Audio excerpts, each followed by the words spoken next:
Hey guys, tonight we're climbing aboard the RMS Titanic. Not as a passenger in furs or a financier sipping port, but as someone who changes the sheets, polishes the silver, and knows which side of the hallway not to mop when the first officer walks by. You're a steward. Your job. Everything no one wants to think about done without complaint and ideally, without being seen. It's early morning, April 14th, 1912. You're on the most famous ship in the world and you don't know it's about to be the most doomed. You stretch reluctantly on a cot that's 2 inches too short for comfort. The bunkroom smells like damp wool and boot polish. Someone's already snoring again, even though it's barely past dawn. You sit up slowly, your joints muttering, and reach for your uniform jacket. The collar's still creased from last night's dinner service, and you pray the purser doesn't notice.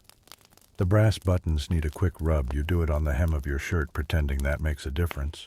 Your shoes go on last, always saved for last like armor.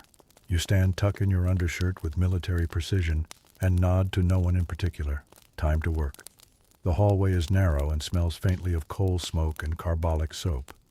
As you climb the crew stairs toward the first-class deck, you pass a tray of orange peels, a mop propped too casually against a wall, and a stoker heading back down, shirt unbuttoned, face soot-smudged, whistling some ragged Irish tune. You nod. He nods. There's a kind of silent fraternity among the invisible. Your first task of the morning, shine the brass railing outside the reading room. You kneel, apply the polish, and begin the practiced circular strokes. You've done this 100 times already in the few days since the Titanic sailed. But this time the sun hits the metal just so, and it blinds you for a moment. You pause, blinking. Behind you, footsteps, heels slow and confident. It's Lady Evelyn again. She never speaks to you directly, of course, that would be improper. But she lingers. Always lingers. Today she clears her throat. You rise just enough to meet her gaze. Will there be tea in the lounge shortly? You reply with a practiced smile and a "yes, m'lady" before returning to the brass. She walks on. You think she likes the sound of her own heels. Mainstream historical fact. First-class passengers aboard the Titanic were attended by personal stewards who maintained their quarters, coordinated their meals, and sometimes even accompanied them ashore at ports of call. Many of these stewards came from long lines of service workers, often hired for their discretion as much as their polish. The rest of your morning moves in predictable rhythm. Tea trays, pillows fluffed. A dog that needs walking, you pass the leash to a boy too young to shave who's already thinking about tips. In the crew mess, you grab a slice of bread and eat it standing up. The jam is missing. Again. Back upstairs, the linens for suite B52 need changing. That's the suite with the woman who brought 7 trunks and a full wardrobe staff. She never smiles, but her maid slips you an orange wrapped in paper. You tuck it in your coat pocket like treasure. You hum as you tuck in the corners of the bedspread. Not a tune exactly, just the same 3 notes repeated until they sound like something meaningful. The lace pillow shams have an embroidery of daisies. You think about how long it took someone to make those, only for a steward like you to mash them into shape again. Fringe tidbit. In first-class bed sheets were changed daily, a luxury few passengers in lower classes could imagine. Each stateroom had detailed instructions for laundry rotation, pillow placement, and even how far curtains should be opened in the morning. Around midday, you pass through the hallway near the wireless room. The door is closed, but you hear tapping, faint, urgent. Morse code. It sounds like rain hitting tin. You wonder who it's for. A businessman in Paris. A daughter in New York. It feels like eavesdropping on the future. Your break comes and goes. 10 minutes leaning against a crate in a storage corridor, sipping weak tea and pretending it doesn't taste like boiled carpet. You listen to someone describe a dream they had about a shipwreck. You all laugh. Historians still argue whether any crew members felt a sense of foreboding on April 14th. Some accounts mention unease, but others claim spirits were high, especially after the Titanic outran other ships in calm waters the day before. By early afternoon, you're back outside the first-class promenade, polishing smudges from the glass. The air is crisp colder than yesterday. You can see your breath. Somewhere up front, someone's talking about an iceberg sighting. It sounds like gossip. Like nonsense. You nod politely and wipe in circles. It's a good day. The kind of day you almost forget you're just passing through. You catch yourself smiling at nothing, and then you return to the lower deck. Someone spilled a tray of dishes. You help them gather the broken pieces and whisper, "No one saw." You carry the shards to the bin yourself. Later, a steward tells you there's a theater troupe aboard in second class. They're practicing lines in the hallway. You pass them 2 men and a woman laughing too loudly, and you wish you could stop and listen. One says something about Othello. You mouth the word as you walk Othello. It feels round and heavy in your mouth. You don't know it yet, but this will be the last full afternoon of the ship's life. Tomorrow, every hallway you walk will be underwater. Every pillow fluffed, every napkin folded, gone. Your shoes will never dry again. But tonight you work, like always, because stewards don't stop for fate. You descend the stairs again, heading to the dining saloon.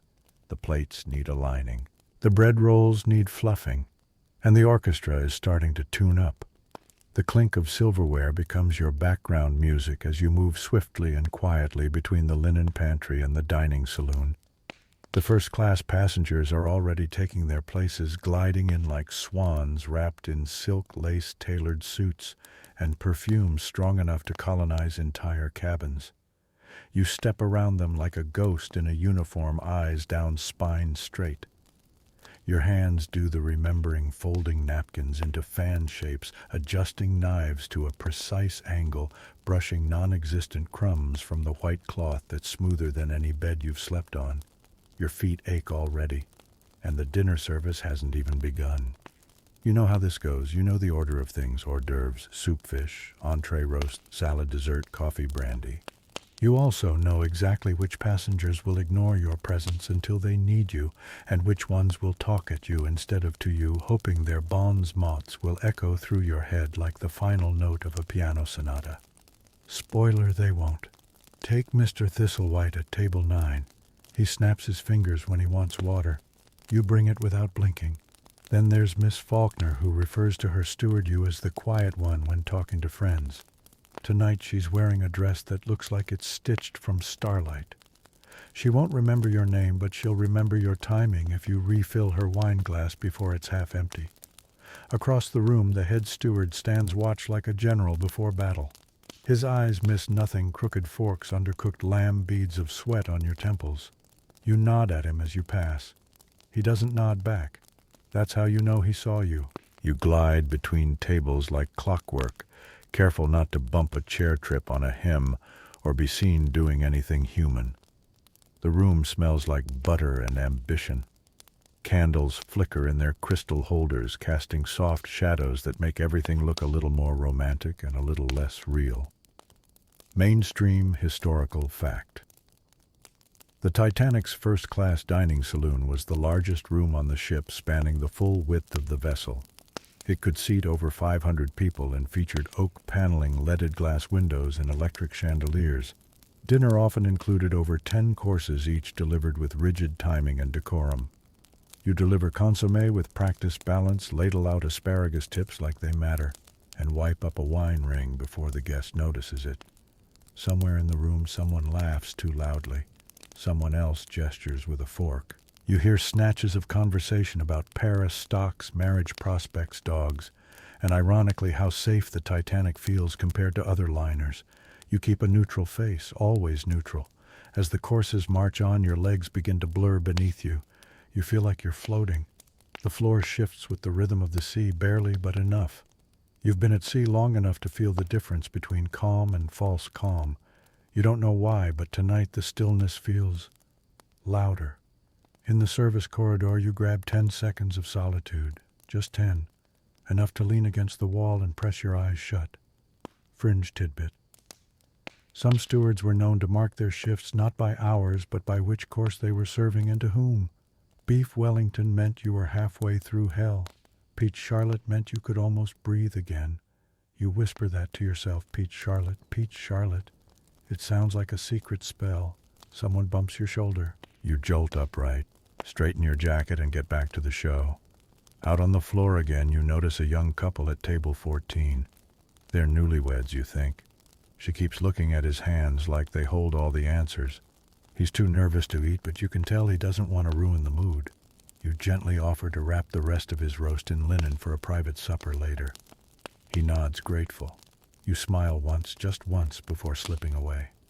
Historians still argue whether the service staff knew how elite and insulated the passengers felt from the rest of the world. Some letters home suggest admiration, others hint at quiet disgust. Most were likely too tired to feel anything but the weight of the tray in their hands. The dessert course begins. You've sliced more strawberries today than you've eaten in a year. You lift a plate of eclairs so carefully it feels like handling newborn birds. At another table, someone complains about the sugar content. You resist the urge to whisper, "There's a war on somewhere you know." Instead, you apologize, bow slightly, and retrieve the offending pastry. Eventually, coffee is served, which means you get 5 minutes. You duck into the pantry, find a stool and perch on it like a nesting gull. Your knees crack. Someone offers you a cigarette. You decline, but breathe in the secondhand smoke anyway. It smells like peace. There's a lull now, just long enough for you to notice how quiet the engines are tonight. Too quiet. You step outside the service corridor into the cold just for a moment. The deck is nearly empty. The ocean is still and black, reflecting stars so clearly it's as if the sky has fallen and laid itself gently on the water.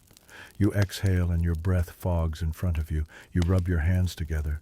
Somewhere below, the engines pulse again, barely perceptible. The night is beautiful, too beautiful maybe. You step back inside. No need to be poetic about things. Your final duty before the post-dinner cleanup, folding the cloths on table 7, and delivering a message from the chief steward to Mr. Abernathy about tomorrow's breakfast. You find him near the lounge, drink in hand, already reminiscing about a dinner you just served. He thanks you, actually thanks you. You nod. It feels like a gift. You walk away before it can sour. By the time you return below, your shift is ending. Officially anyway. You'll still help with late turn-down service, clean up a shattered teacup in second class, and fetch a shawl someone left in the palm court. But for now, you pause in the linen closet. That same orange from earlier, you take it out of your coat pocket. You don't eat it. You just hold it. Because it's warm from your body heat, and it smells like something far away from brass and butter. Something clean and ordinary, and not sinking. Not yet. You return the orange to your pocket, close the linen closet door behind you, and step back into the low hum of the corridor. A fellow steward passes with a stack of towels teetering dangerously in his arms. You steady them with one hand as you pass, exchanging a wordless glance that says, "We're still standing. Keep moving." There's a summons from the upper decks. Someone's misplaced a cane, probably an heirloom, probably worth more than your annual wages. You climb the stairs again, feeling the weight of the day settle into your knees. You wonder, not for the first time, if you'll ever get used to how this ship feels vast, opulent, and somehow claustrophobic at once. Like working inside a grand piano with too many people playing different songs. You find the cane beneath a velvet-upholstered chair in the smoking room. Carved ivory, smooth and cold. You polish it with your sleeve and return it to the owner, who thanks you without making eye contact. The cigarette in his fingers trembles slightly. You notice that, but say nothing. As you make your way down again, you pass through the first-class reception area. The air smells like cigars and confidence. The grand staircase gleams under electric lights, the cherub on the banister watching silently as though it knows something you don't. You pause there just a second. Take in the hush. Everything about this place suggests permanence brass that will never tarnish, carpets that will never wear. But you know better. All stewards know better. Mainstream historical fact. The grand staircase was one of Titanic's most iconic features. It connected multiple decks and included ornate oak paneling, wrought iron railings, and a glass dome above. Only first-class passengers were allowed to use it, and many described it as the heart of the ship. You descend to the service corridor just as the bell rings for evening turndown. That means folding down beds, replacing water pitchers, smoothing sheets, and picking up whatever debris a long dinner and longer conversations leave behind. One stateroom smells strongly of perfume, another of cigar smoke and orange peels. You catch glimpses of shoes, corsets, books, a single playing card under a bed. You find yourself wondering as you work, who will these people be tomorrow? Will they remember your name if they need help? Will they care if you don't return their pillow exactly the way you found it? You fluff a cushion, adjust a drape, move on. Back in the hallway, you hear laughter, third-class laughter, pure and messy. You can't help it. You detour. Down the narrow, more metallic-feeling stairwell, you descend into the third-class common space. The change is immediate. Less polish, more energy. Music, someone playing a tin whistle and someone else attempting to clap in rhythm. There are children racing along the hallway past young couples and old men nursing chipped mugs of tea. A woman sings, off-key, enthusiastically. You pause at the doorway, arms crossed. Just observing. They don't notice you, your uniform is unremarkable down here, and for a moment the ship feels like a village floating in the dark. Fringe tidbit. Third-class passengers aboard Titanic had communal spaces for socializing, often filled with music, dance, and conversation. Despite the basic conditions, many accounts describe the third-class sections as lively, cheerful, and tight-knit communities during the voyage. You see a boy balancing a biscuit on his nose for laughs, another trying to juggle 2 apples. You smile. You haven't smiled properly all day. Then the door swings open behind you. Steward, we need assistance in B61. Broken mirror, you're snapped back, coming. You leave the laughter behind the music already fading. In B61, the mirror isn't broken, it's just cracked. A spider web of silver and glass radiating from a point near the edge. You suspect someone slammed the wash basin door too hard. The lady of the room is irate, though not at you.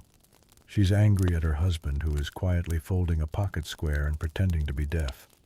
You apologize on behalf of the universe, replace the mirror with one from the store cupboard, and sweep the shards into your apron. One cuts your thumb slightly. You press your hand against your coat, hoping the blood won't show. Historians still argue whether Titanic stewards were truly prepared for a disaster. Some training manuals included lifeboat protocols. Others focused almost exclusively on etiquette, posture, and discretion. It seems many were told, be invisible, be calm, don't ask questions. You finish in B61, bandage your thumb with a piece of clean linen, and return to the crew corridor. There's a trolley that needs moving. Someone's misplaced a breakfast card. You help a new steward adjust the brass cuff on his sleeve. It's his first voyage, and his hands still shake. You wonder when yours stopped shaking. You can't remember. Dinner is long finished now. Most passengers are in lounges or their staterooms. You take another chance to slip outside. The night is somehow even clearer than before. You lean against the railing and stare at the stars. The air bites. Your breath clouds. The Atlantic stretches out like black velvet beneath a billion pinpricks of light. You feel so small in that moment, it's like the ship has vanished and you're just floating. You stay until your teeth start to chatter. Then you turn and head back inside. The rest of your duties blur. A dropped glove. A room service order for hot milk. Someone's shoes misplaced at the Turkish bath. You pass the mailroom and see a clerk sorting through bags. He waves. You nod. You don't know it yet, but he'll be one of the last seen alive. As you carry linens back to the store cupboard, you notice the floors are quieter now. Less motion, fewer footsteps. The orchestra is done rehearsing. You think about that cello again, the way it made the floor vibrate earlier. You liked that feeling. It reminded you of the world being alive. You fold the last sheet, place it on the stack, close the door. Your shift is technically over. But there's always something else. A kettle to clean, a hinge to oil. You make a mental list, then forget it halfway through. And when you finally return to your bunk, you sit for a moment before lying down. Shoes still on, hands still rough, mind still moving. You reach into your pocket. The orange is still warm. You peel it in the dark, slowly letting the scent fill the room. And for one soft moment you imagine a day when no one will remember the trays or the folding or the exact way a spoon should rest on a saucer, only that there was someone there making it all seem effortless. The morning has been tidied away, the silver polished, the linens crisp, and the laughter from below deck faded into the sound of the engines. Now you've earned a brief reprieve, a smoke break as they call it, even if you don't smoke. It's just the idea of it, a sanctioned pause in the rush of trays and etiquette. You make your way down the crew corridors, slipping past other stewards who nod, tired but civil. Down here, the ship is different. No oak paneling, no velvet curtains, no perfume. Just steel and steam, and men too tired to pretend they're not tired. The air grows warmer as you descend, heavy with coal dust and something sharper. You smell sweat metal and damp wool. You follow the sound of clanking and clinking and distant shouting until you reach the boiler rooms. It's not your post, technically. You're not meant to be here, but no one minds. The stokers' faces smudged with soot grin at you like you're an old friend. You've brought them tea once or twice when no one else bothered. That earns you something like status. One of them, Mick, you think waves you over. He offers a cigarette, then lights it for you with a practiced flick. You don't smoke, but you take it anyway. It feels rude not to. The heat from the boilers presses in on you like a thick blanket. You're sweating within minutes even though your collar's loose. Mainstream historical fact, the Titanic had 29 boilers feeding 159 coal-burning furnaces. These massive rooms were manned around the clock by dozens of firemen, stokers, trimmers, and engineers. The work was brutal, shoveling coal into open flames in shifts that ran day and night. Mick leans against the wall and says, "You hear about the iceberg?" He says it with a smirk as though it's a pub joke and not a possibility. You raise an eyebrow. Out here, he shrugs. That's what the lads are saying. Big one north of us. The captain's not worried. These rich types don't like to slow down, eh? You smirk back. Don't like to be late for their soufflés. That gets a laugh. A real one from deep in his chest. You like these men. They're rough and loud and mostly smell like coal, but there's no pretense here. No one's angling for a title or a tip. Just a place to stand and a wage to send home. You stay a little longer than you should, watching the dance of shovels and sweat. One man, stripped to the waist, sings a sea shanty in a rough voice that echoes down the corridor. Another pounds on the furnace door like it insulted his mother. You wonder how many hours they've worked today. You wonder how many they'll work tomorrow. Fringe tidbit. Some stokers aboard ships like Titanic would use seawater to cool their boots between shifts, laying them out near air vents, or dousing them to avoid burns from the radiant heat. More than a few ended up with permanent damage to their feet and lungs, though few ever complained. Eventually you stub out the cigarette on a bit of metal piping and nod goodbye. Mick claps your shoulder, too hard but friendly. You climb back up the stairs, your uniform now damp with heat, your skin tingling from the shift in temperature. Back in the corridor, it's quieter. You feel the vibration of the engines underfoot, a kind of low purr that reminds you you're still moving even when everything seems still. You walk past the storage rooms, the kitchen, the scullery. Someone's broken a teacup. You see the shards swept to the side like forgotten stories. You pass a pantry and see another steward hunched over, carving his initials into the wood. Not out of vandalism, just proof that he was here, that any of you were. Historians still argue whether crewmen felt genuine attachment to the Titanic, or if she was simply the next job in a long line of ships. Letters and journal fragments hint at both awe at her beauty and resentment at her demands. You arrive back on your floor, brushing off your sleeves. Another steward, Barrow, the wiry one with the red hair, leans close and whispers, "One of the lads says we'll reach New York early. Captain's pushing the engines." You raise a brow. With ice around, he shrugs. "Show off. Isn't he wants to break the record?" You don't say it, but something in your stomach tightens. You've seen what rushing does. Broken cups, burned hands, misplaced trays. Things always go wrong when you try to make time bend to your will. But you nod anyway because that's what stewards do. The rest of your shift rolls forward. You assist with setting up the lounge for evening games. A woman asks if the music room is still open. A child loses a ribbon and starts to cry. You kneel down and find it under a side table, handing it to her like it's treasure. She stops crying.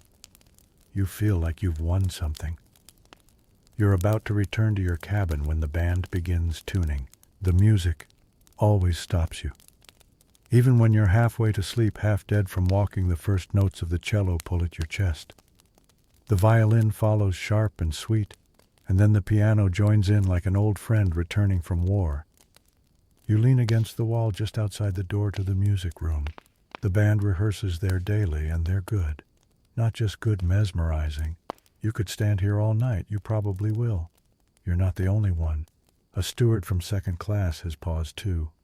A stewardess from the kitchen walks slowly pretending she's going somewhere, but her steps slow near the music. None of you speak.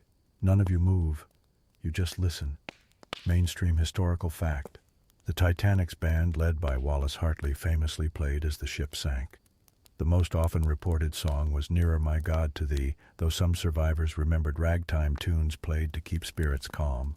The musicians were not officially crew, they were contracted by an agency, but they lived among the stewards and shared mess halls and quarters. You don't know the names of all the pieces they play, but you know how they feel. Tonight's melody is gentle, nostalgic almost. It sounds like childhood, like windows open on a summer night, like clean linen hung in the sun. You wonder if they'll play it again tomorrow, or if they'll move on to something brighter. One of the musicians laughs between songs. Another mutters about too much waltz, not enough tango. You smile to yourself. You imagine them in a bar after this voyage telling stories. You wonder if you'll be there too. And then the music starts again and the wondering stops. You stand there a little longer, just breathing, and then you turn and keep going. The next order is for towels. Someone in B12 says theirs feel damp. You deliver new ones, fold the old ones, and say something polite about the air being unusually heavy tonight. The guest doesn't hear you, or maybe pretends not to. Either way, you're invisible again. But that's fine. That's the job. You return to the linen closet, passing that same faint scratch in the wall near the stairwell. You've meant to fix it for days now. You run your hand over it as you pass, like a superstition. Then you stop. You lean against the wall and listen. No music now, just silence. And the faint groan of metal you can never quite place. It could be nothing. It probably is. You whisper to yourself, just the ship breathing. And then, as always, you move on. Back in your bunk, the day peeled off of you in layers. First the jacket, then the shoes. You place the folded white gloves on the shelf above your cot, like they're made of porcelain, everything in its place. That's the rule, the golden rule of stewards. If your world is chaos, at least your shelf is not. You lie down and try not to think about your legs. They ache, not the screaming kind of pain, just a deep hum, like your bones are humming an old song they don't know the words to anymore. You shut your eyes and listen to the distant creaking of the ship. Somewhere water swishes behind steel, the rhythm of something larger than you, larger than everyone on board, and yet it's still easy to forget that you're floating in the middle of an ocean until you smell salt in the air again, or until the cold creeps under the door like a warning. You pull your blanket tighter around your shoulders just as someone stumbles into the cabin. It's Joe, your bunkmate. He's got the kind of smile that's made for sin, though he only sins when there's rum involved. Tonight, his smile's crooked. You asleep. You grunt. Not yes, not no. He flops down on the other cot, exhaling like he's just survived something. I cleaned up someone sick in C-14. Kid ate 4 helpings of goose. Parents looked at me like I'd done it. You open one eye. Did you, Joe laughs. I'm saving that for the gala dinner. Mainstream historical fact. Titanic's passengers were fed lavish meals with first-class diners enjoying 11-course dinners that included oysters, filet mignon, roast duckling, and punch romaine. Meanwhile, stewards were expected to serve these meals flawlessly, then eat whatever remained, usually cold and often standing up. He sits up suddenly. Did you feel that? You blink? What he waits. That shudder. Like the ship hiccuped. You sit up slightly. Silence. Then a faint vibration. It's not unusual. The engines sometimes lurch, shift, grind in their colossal rhythm. You've walked through corridors where plates rattled for no reason at all. Still, this one felt different. Just a flicker. Like a blink underwater. Probably nothing, Joe mutters, but you can tell he doesn't believe it either. You both lie back down, the silence between you growing heavier than before. The lights in the hallway flicker briefly once, like a hiccup of their own, and you both freeze. But then they return steady and quiet. And neither of you wants to be the first to say anything more, because that would mean admitting you're uneasy. Instead, Joe rolls over. Wake me if we hit another goose. You try to sleep. You do. But something about that tremor is lodged in your ribs, so you get up again and wander. Being a steward gives you permission to move around without questions. You can walk corridors at any hour. No one notices. You're supposed to be there. That's the job. That's what keeps the illusion together, the constant quiet presence of people like you. But now the ship feels off. You pass a hallway and hear two officers speaking in low tones. They stop when they see you. One gives a nod, the other doesn't. You keep walking. Fringe tidbit. After Titanic struck the iceberg at 11:40 p.m. on April 14, 1912, the initial damage was not immediately apparent to most passengers or even some of the crew. Stewards, especially in first and second class, were kept largely in the dark until lifeboats were being prepared, leading to confusion and disbelief among both staff and guests. You enter the smoking lounge. Empty. The lamps are still burning, the ashtrays still warm, but there's no one there. The fireplace is fake, it always was, but someone's left a half-finished brandy on the mantel, and that feels suddenly poetic. You stare at it for a moment. Then someone enters behind you. It's a stewardess. Margaret, you think. She has that look like she's holding her breath. You seen anyone, she whispers. Just you. They said it might be nothing, but someone said we scraped something, and someone else said they're sealing bulkheads, and another said... She trails off. Neither of you wants to say iceberg. That would feel too real. So instead you say, could have been anything.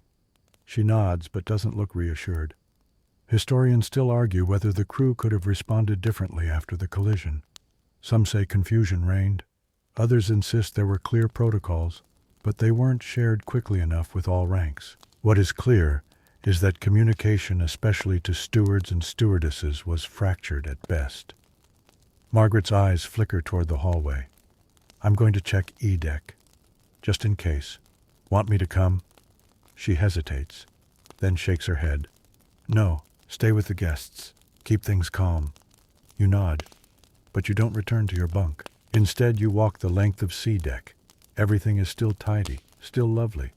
But there's something eerie about perfect furniture in a ship that just shuddered. You pass a mirror and catch your own reflection. You look fine, a little pale maybe, but upright, cap straight. And then you hear it, voices rising, not loud but urgent, the kind of voices you're trained to walk toward. You follow the sound and find two passengers arguing with a steward. He's trying to keep them calm, but they're panicking.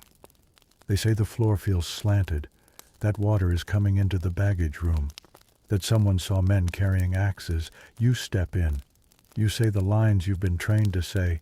Sir, I assure you the officers are aware of the situation. No, ma'am, there is no cause for alarm. Please return to your cabin and await further instruction. And somehow it works. They leave. The steward looks at you like you've just pulled a rabbit out of a teapot. You nod. They'll be back. Then you both stand there, not quite sure what to do next. You both want to ask the same thing, what's actually happening, but neither of you says it, because that would be admitting that no one has told you anything. You return to the service corridor. It's buzzing now. Officers passing quickly, stewards moving in pairs. Some carry blankets, some carry life belts. You catch a fragment of conversation, only a precaution. And that's when it hits you. This is real. This isn't a drill. This isn't nerves. Something's happened. You pick up a bundle of life jackets and follow the others. Not because you've been ordered to, because your body just knows that something has changed. The silence is gone. The night has turned. And you're still wearing your gloves. You don't remember who hands you the first life belt. It's just there in your arms, bulky and scratchy and real. The kind of real that makes your throat tighten. The other stewards are doing the same, some with furrowed brows, others already adopting their polite smile mask. The nothing to worry about madam face that you've practiced in mirrors since training. You're wearing it now, even though your stomach feels hollow. The corridor hums with footsteps. No one runs, but the walk is quicker than usual. The metal walls catch echoes and amplify them so it sounds like more people are moving than there really are. You're sent to C-deck again to distribute the life belts. You knock softly at each door, hoping they'll ignore you so you can move on, but most of them answer.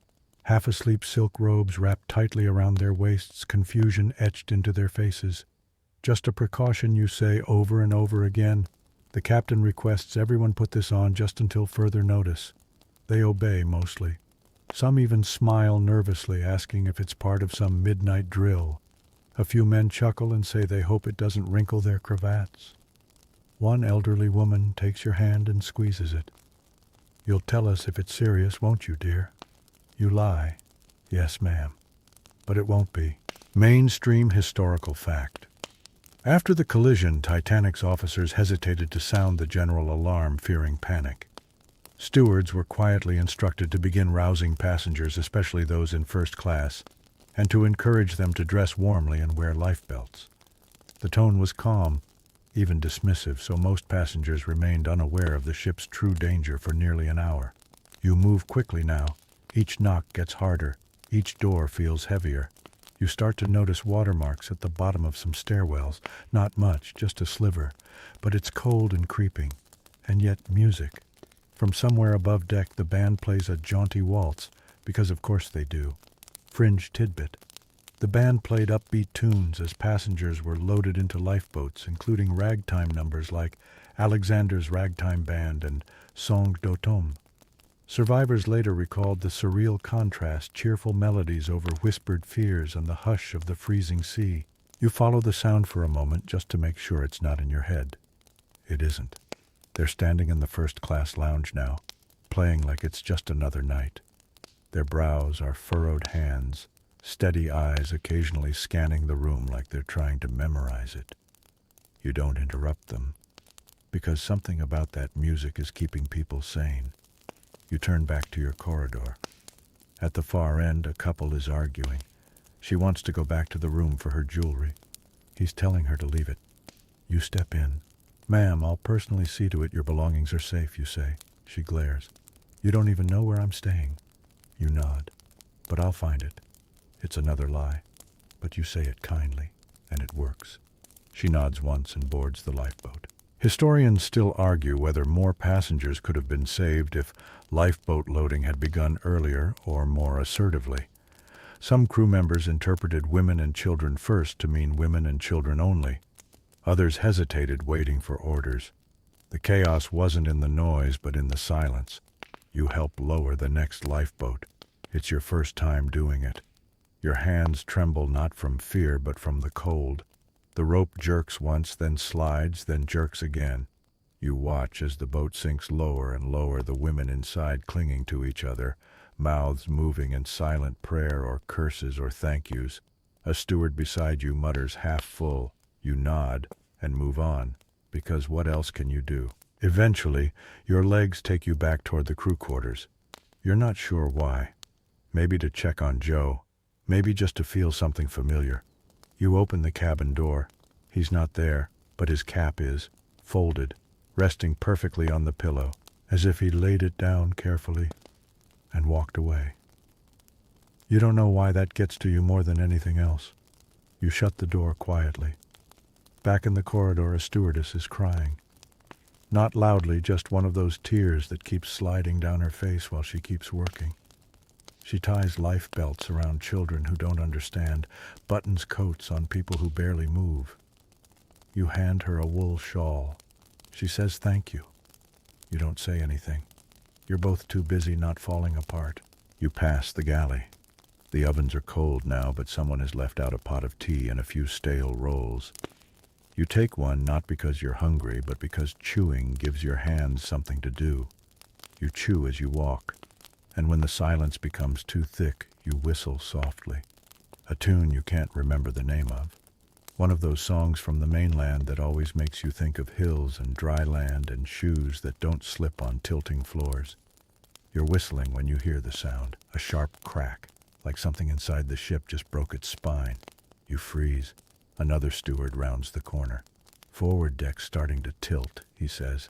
Then more softly, they're saying she's going down. You look at him, just look, because you both knew it. But saying it makes it solid. You nod and start moving again. There's a boy, maybe 7, maybe 8. He's standing near the promenade, lost in a sea of boots and skirts and mufflers. He's not crying, but his eyes are wild. You bend down. Where's your mother? He doesn't answer. You try again. He shrugs. You pick him up. He lets you. You find a woman, any woman who looks like she has the kindness for it.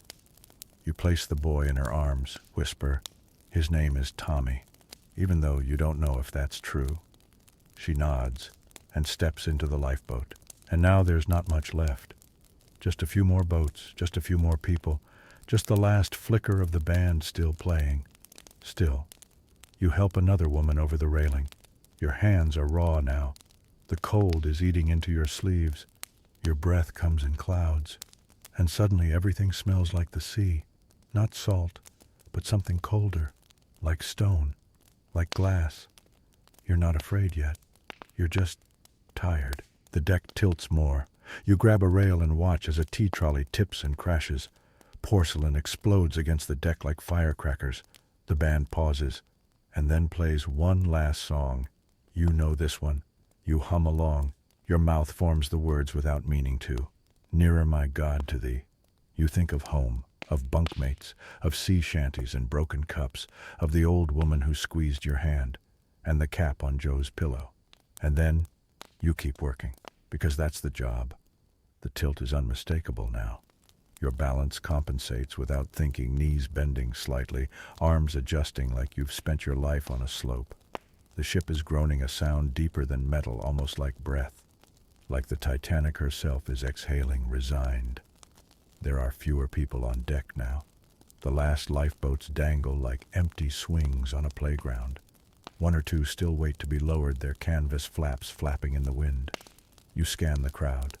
The desperation has started. It hasn't boiled over yet, but it simmers in every widened eye and clenched fist. A man tries to argue his way into a lifeboat. "My wife is already down there," he shouts. "I need to be with her." The officer doesn't move. "Women and children only, sir."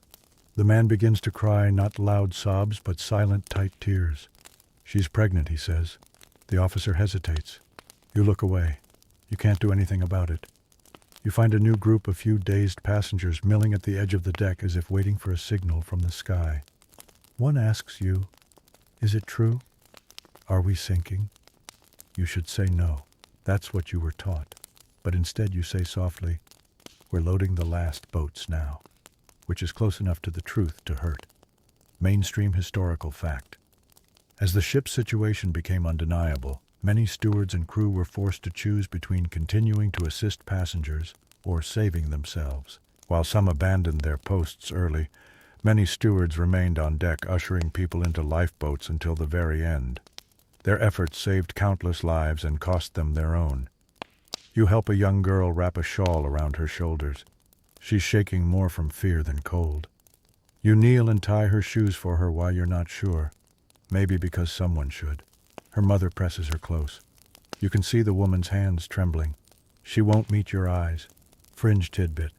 Some Titanic survivors later described stewards tying their shoes, buttoning their coats, or adjusting their hats even as the ship tilted.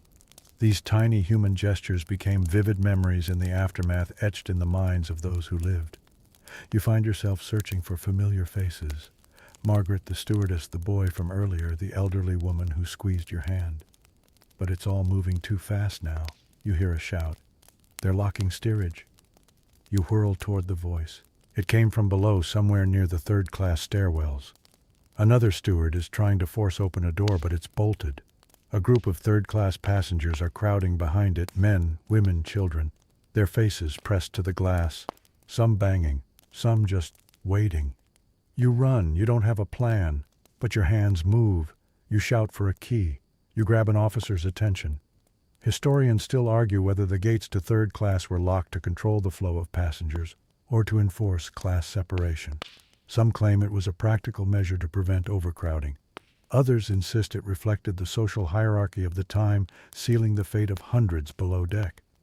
Eventually the gate opens. Too late for many, but not all. You lead them up, dozens of them, pale-soaked clutching bags and children. Some of them stare at you like you're a miracle. You're not. You're just the only one who showed up. One girl holds your sleeve the entire way. She never says a word. Above deck, the last boats are being lowered. You usher a few more passengers forward. You help an elderly man who refuses to sit. He wants to stand like a proper gentleman. You gently ease him down anyway. He nods once as if forgiving you. You watch that boat descend. It's nearly full, and still so many left. You catch a glimpse of Margaret now. She's on the other side of the deck, directing people toward a collapsible lifeboat. Her hair has come loose, and there's something in her eyes you've never seen before. You give her a nod. She doesn't nod back. She's too busy saving someone. The water is closer. You can feel it before you see it. A coldness creeping up from the floorboards. A slant more pronounced. Somewhere far off you hear the echo of glass smashing, furniture overturning, someone screaming. But here on this part of the deck people are mostly silent. They know. They all know now. You join the line for one of the last boats, not to board it but to help load it. Your hands are cut from rope burns. Your knuckles ache. Your sleeves are soaked. You don't remember the last time you blinked. Someone grabs your shoulder. It's Joe. His hair's wet. He's panting. "I've been looking for you," he says. "You found me." He grins, just barely. Then the officer shouts, "Next, there's room for one more." Joe looks at you. You look at him, and without speaking, you step back. He shakes his head. "No." You push him toward the boat. He stumbles in, turns around. "Are you?" But you've already turned, because you can't watch him leave. You can't bear to see the boat lower, so you walk toward the rail. The sea is black and endless, and it's rising. You lean on the railing and breathe deep. The air cuts your lungs, smells like iron, like ice. You think of breakfast that morning, of polished silver and folded napkins, of cream in tiny porcelain jugs. You think of the old woman who squeezed your hand, the child with the untied shoes, Margaret's loose hair, Joe's cap on the pillow, and you think, this is how you'll be remembered. Not your name, not your age, not your favorite joke, or your least favorite duty, but this, the moment you stayed, to hold a coat, to calm a guest, to whisper a lie that made someone feel safe. You press your hand to the railing and close your eyes. The ship groans again. You keep standing, because that's what you do. The tilt is sharper now. You've started to walk on an angle like a drunken sailor, but slower. Every step has to be considered. You keep one hand on the wall or rail at all times, not out of fear exactly, but because the floor can't be trusted anymore. It slants like a trapdoor waiting to be sprung. Up ahead, a group of stokers pass you, faces streaked with coal and sweat and something else, something unreadable. Not panic, not yet. Just the blank gaze of men who've seen water rushing into places water was never meant to go. One of them mutters, "She's buckling midships." You don't ask what that means. You don't want to know. You already feel it beneath your feet and your ribs, a kind of inner cracking. You take another step. A teacup skitters past you across the floor, clinking gently as it goes. It spins once, then comes to rest against the far wall. That's when you notice how quiet it's become. The band is gone. Not the people, they're still here in pockets clumped together like seaweed on a rock. But the music is silent now. No ragtime, no hymns, just wind breath creaking steel. Mainstream historical fact, Titanic's band, led by Wallace Hartley, played for as long as they could. Survivors disagree on their final song. Some claimed it was "Nearer My God to Thee," others recall autumn. The musicians all perished, remembered for their courage and calm. You pass the spot where they were standing earlier. There's nothing left but an overturned chair and a single violin case half cracked, lying open like a mouth that never got to scream. Far ahead someone is praying, a soft murmured stream of Hail Marys in French. A man kisses the crucifix around his neck and says nothing. You reach the edge of the boat deck. There are no lifeboats left, just a few officers shouting orders no one can obey anymore. You spot Margaret again. She's pressed against the wall, guiding a mother and child toward the stern. She sees you. You don't wave. You just hold each other's gaze for a second. And that's enough. Then she's gone again. Fringe tidbit. In the final minutes, some passengers chose to head toward the stern, believing it would stay afloat longer. Others went below, resigned to their fate. A few were seen kneeling in prayer or even returning to their cabins to dress in formal wear, wishing to die with dignity. You stumble toward the stern, following the slow tide of people who've realized that down is no longer just metaphorical. The deck angles more steeply with each passing moment. At one point you nearly fall and catch yourself on a lamppost. The world is tilting. The sky is enormous. Stars like pinholes in black velvet. You wonder if anyone on those ships out there, just tiny glimmers of light on the horizon, is looking back. Do they see you? Do they see this? You reach the poop deck, an unfortunate name on any other night, and lean against the railing with a few dozen others. Some are crying. Some are singing. One man is laughing. Not happily, not sanely. Just laughing. There's a child clutching a rag doll. Her mother has her wrapped in a blanket, face pressed into her chest, like she can block out the ocean with her own heartbeat. You sit down. Because what else is there? Historians still argue whether Titanic truly broke in half before it sank, or if that detail was a confusion of panic and darkness. Later analysis of the wreck confirmed the break, but for decades survivors debated what they had seen or thought they saw in those final moments. The ship shudders. Not groans, not creaks, shudders, like a horse throwing its rider. You grip the deck, the stars shift, and suddenly the stern rises.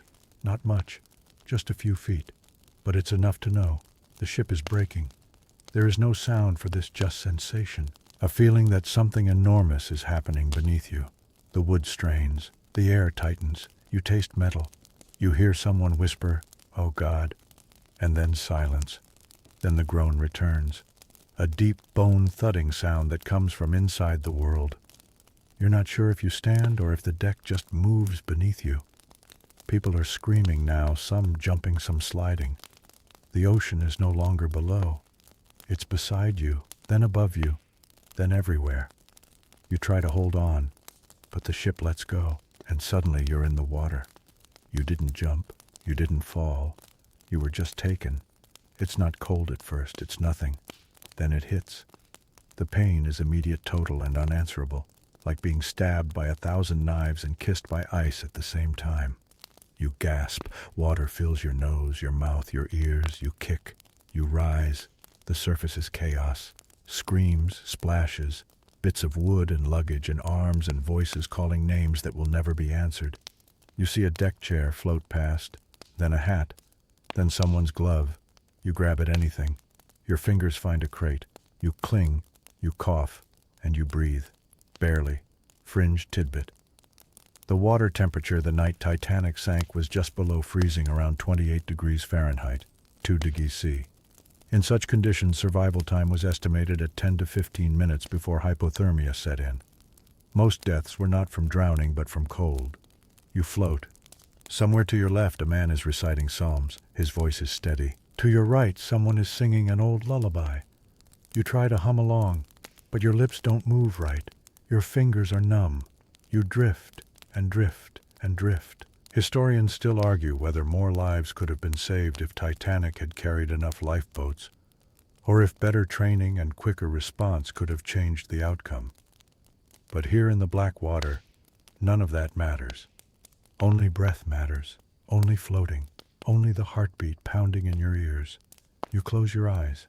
You dream just for a second that you're back in your cabin, that the kettle whistles and the bedsheets smell of starch, that Joe snores softly in the bunk above, that no one ever built a ship so proud it forgot to be afraid, that you are warm and dry and young and safe. Your arms are rubber. That's the only way to describe them now. You're still holding on to the crate, but the muscles no longer feel like they belong to you. They shake on their own, tightening and loosening like puppet strings pulled by someone else, someone with cold, wet fingers and no particular mercy. You blink slowly. It hurts to keep your eyes open. It also hurts to close them. The cold has crept into your eyelids, your eardrums, your scalp. Even your thoughts feel sluggish now, as though the cold has reached your brain and is slowly winding it down like an old clock. Nearby, someone hums, or moans, or both. You can't quite tell anymore. There's a piece of wood bobbing beside you, and it thumps rhythmically against your crate, like a heartbeat, like a drum roll, like the world tapping out the last few minutes before the curtain falls. You are not dead, yet, but you're not truly alive either. You're in the in-between, and you float. mainstream historical fact of the more than 500 people who went into the water when the Titanic sank, only a handful survived. Hypothermia set in rapidly, making rescue within minutes essential. Tragically, most lifeboats did not return to help, fearing they would be swamped by desperate survivors. You hear a woman calling a name, Henry, Henry, over and over, her voice unraveling a little more with each shout. The name grows thinner, more frayed, until it isn't a name at all, but just a string of vowels flung into the dark. You don't look for her. You don't turn toward the sound. You know the name will go unanswered, like so many others. The stars are still out. They glint above you, sharp and cold and cruel. How can they be so steady while the ocean tears everything else to pieces? There's no moon tonight, just stars and the occasional spark from a lifeboat lantern far away. You wonder which one is Joe in. You picture him sitting stiffly beside strangers, arms wrapped around his knees, trying not to shiver. Maybe someone gave him a blanket, maybe not. You hope someone did. You're not angry, you're not jealous, you're just not with him. And that's all. Fringe tidbit. Among the passengers who survived there were reports of hallucinations and dreams in the water, visions of warm beds, of dinner tables, of open doors and home. A few even swore they heard music long after the band had vanished beneath the waves. You think you hear music now? Soft, distant, a cello maybe? Or just the wind through the rigging of a ship long gone? Someone next to you is murmuring a prayer. The Latin words wrap around you like a wool coat, even if you don't understand all of them. You lean your head against the crate. You breathe in. The air tastes like iron filings and smoke and salt. You breathe out. It doesn't warm the air around you, not even a little. A seagull cries somewhere far above, or maybe it's a person. Your brain refuses to clarify. It's a tired organ, now half shut and fraying at the edges. All you want is a chair, a cup of tea, a biscuit with sugar sprinkled on top, a nap. You could sleep right here, just a little, just until the shaking stops. Historians still argue whether the crew should have launched the collapsible lifeboats earlier, or organized a better rescue response for those in the water. Many officers believed more boats would have capsized if overloaded, and chaos was already too near to risk bold decisions. But to the men and women in the water, delay was indistinguishable from doom. A flicker of light dances across your face. You open one eye. A lifeboat. Closer now. You almost laugh, but your throat is dry and tight and unwilling. The boat creaks gently as it pulls up beside a few survivors still clinging to debris. A hand reaches down, then another. You see someone hauled up by their arms. Another tries to climb and slips, splashing back under. "Hang on," someone shouts. "We'll get you." You feel your body move without your permission. It kicks, it wriggles, it fights. The crate shifts. Your arms are numb but still wrapped around it. You try to raise your hand. You try to shout. What comes out is a rasp. You try again, you shout. Not your name, not help. Just noise. A sound that says, "I'm still here. Don't forget me." And then a hand. Fingers curl around your wrist. You blink once, then twice. You're being pulled, hauled, yanked. Your legs trail behind like ropes. Your boots are heavy. Your ribs ache. Someone grabs your other arm. You want to say thank you, but the words are hiding behind your teeth. They heave you in. You land on something solid and wooden and strange. A boat, a real one. Your cheek presses to a plank. It smells of salt and old paint. You're coughing. You're alive. Fringe tidbit. Some lifeboats that finally turned back managed to rescue a few survivors from the water. The most famous was Collapsible B, which floated upside down and held 30 men clinging to its sides. A handful of people were pulled into other boats hours later, though most who entered the water died within minutes. A blanket is draped over you. Someone presses a flask to your lips. The liquid is sharp and warm and burns beautifully. You inhale like it's the first breath you've ever taken. You're placed beside another man, eyes closed, lips, blue chest rising faintly. You both lie there still as statues, alive, barely. You look up and see Joe. He's at the bow, huddled in a corner, staring at the water with eyes that look 100 years older. You croak his name. He turns, and for a moment the cold disappears. You're back in your tiny cabin, tossing rolled socks at each other. You're joking about lifeboats, about how you just cling to a crate and sip tea while the ship sank. You're two stewards with nothing but jokes and 100 meals to serve before morning. Now you're two survivors, shivering, breathing, floating in the same dark together again. Joe crawls to your side. He says nothing, just presses your hand once and doesn't let go. You drift through the night like a ghost with a heartbeat. The lifeboat creaks beneath you, rising and falling with every swell like the rocking cradle you never knew you'd need at this age. Everything aches, but it's a dull, faraway sort of ache now, like the echo of someone else's pain in someone else's bones. Joe is still beside you. His hand in yours feels more like a memory than a gesture. Neither of you speaks. There's nothing to say. Not because the words won't come, but because there are too many of them, and they all seem pointless now, sitting here on a piece of wood with the ocean below and the stars above and nothing in between but breath. The other people in the boat are mostly silent, too. Occasionally someone sobs. A few whisper. One man prays in German. A little girl mutters something to her doll and keeps petting its hair with shaking fingers. Mainstream historical fact. Titanic's lifeboats were lowered only partially filled in many cases, some carrying as few as 12 people, though they were designed for 65. Confusion, panic, and a lack of training contributed. Survivors in the boats waited for rescue for hours, shivering in the open air with no guarantee they'd be found. You sit up slowly, spine crackling like old kindling. The sea is calmer now, as if the chaos from earlier has embarrassed it into stillness. You glance behind you. There's nothing, just blackness. Where there should be light smoke or rising steam, there is only the open mouth of night. You expect to see debris, wreckage, the final signs of a floating palace undone. But it's all vanished. The Titanic has disappeared, swallowed whole. Fringe tidbit survivors later spoke about the silence after the ship went under, the eerie, complete stillness. Some said it was worse than the screams, worse than the splashes and chaos. Just nothing. One described it as the loudest quiet I've ever known. Joe finally speaks. His voice is sandpaper. That really happened, didn't it? You nod. He leans his head back, looking up at the stars. Then I kept thinking someone would wake us up. Shout time to polish the silver. But nobody did. You try to laugh. It comes out as a wheeze. From somewhere on the boat, a woman says, "I left my shoes under the bed." Isn't that funny? I don't know why I keep thinking about them. You understand that feeling. You're thinking about the teacup that rolled across the hallway, about Margaret's shoes, about the little bell you used to ring before dinner service. Small things. Tiny, insignificant, perfect things. Now gone. Someone points. Light. You twist around. Far in the distance, a glow. Faint golden, hovering just above the edge of the world. It's not the moon. It's not the stars. It's a ship. Relief sweeps over the boat like a warm breeze. You can feel bodies shift, some people trying to rise, others weeping outright. It's like someone has finally cracked a window in a room full of smoke. Joe mutters, "That's not a dream, right?" You shake your head. It's real. The RMS Carpathia. Historians still argue whether the rescue response was fast enough. The Carpathia was 58 miles away when Titanic's distress call was received, and she steamed through iceberg-infested waters at full speed to arrive just after 4 a.m. She rescued over 700 survivors from lifeboats. You watch the lights grow brighter.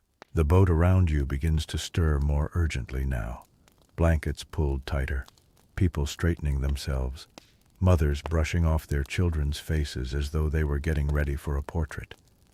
You sit up straighter too. You are exhausted. You are soaked. You are freezing. But you are alive. You will be rescued. Fringe tidbit.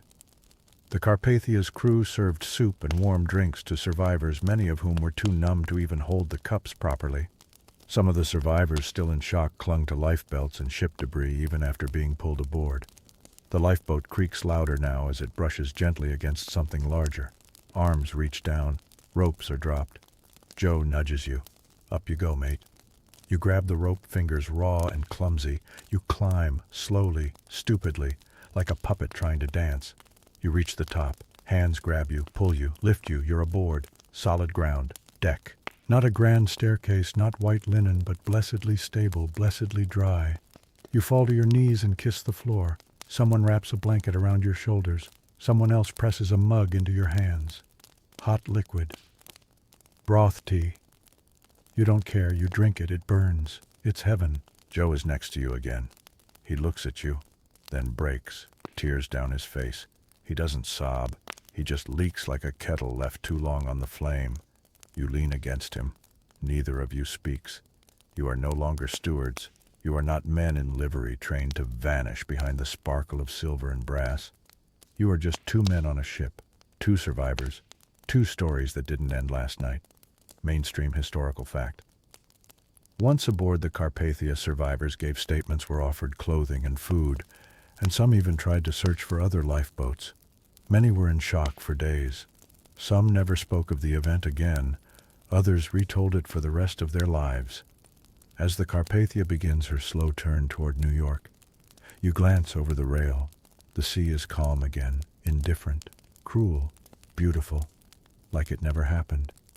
You whisper goodbye to the Titanic, to the piano in the dining hall, to the marble staircase, to Margaret, to everyone. Then you close your eyes. You sleep, and for the first time in a long while you dream.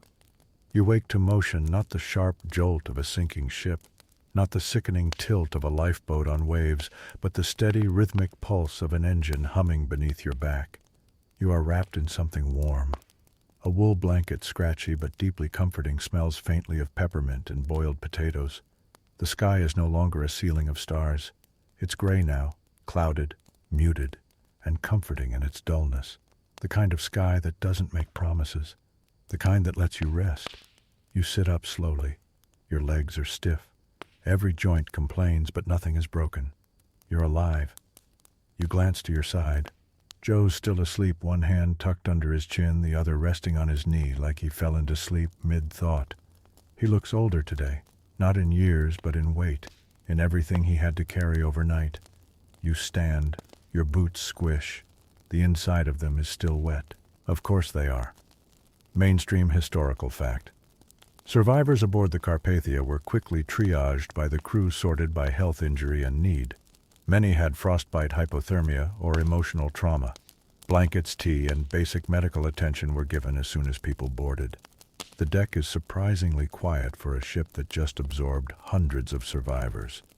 There are pockets of sound whispers, murmurs, occasional crying, but mostly there's just the hush of exhaustion, like the entire vessel is holding its breath. You wander toward the railing.